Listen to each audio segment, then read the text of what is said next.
Ayan mga kasalon, meron tayong barbers dito. So, ang gusto niya ay mid-fade. So, ang ginamit ko ay 0, wala siyang guide. Okay, mas mabilis kasi gamitin or mas mabilis maggupit kung walang guide. Ayan. So, kailangan concentrate tayo sa paghawak ng ating razor kasi wala siyang guide. Okay?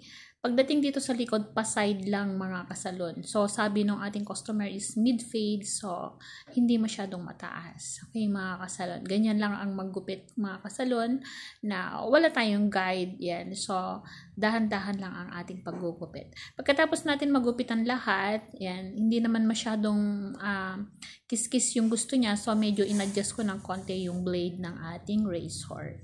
Okay mga kasalon, ganyan lang ang maggupit mga kasalon, dahan-dahan lang. At pagkatapos ng ating pagre-razor, gugupitan naman natin yung taas. Hindi na natin masyadong iksian kasi maiksi na yung kanyang buhok. So, alisin lang natin yung kanto. Ganun lang kadali mga kasalon ang maggupit.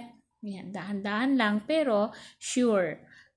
Siguraduhin natin na tama yung ating gupit, na yung haba ng ating gupit. At yan mga kasalon ang ating outcome ng ating gupit. Yan. So, ang gusto niya ay parang barbers lang or mid-fade kasi estudyante siya. Ayaw niya na masyadong mataas at ayaw din niya na masyadong maiksi sa taas. Okay mga kasalon, madali lang maggupit mga kasalon. Practice lang ang kailangan natin. Yan. Ganyan lang mga kasalon. Yan. So, kapag lagi natin ginagawa, lalo tayong natututo maggupit. Okay, mga kasalon? At saka meron naman mga sample minsan sa mga picture. Okay, bye!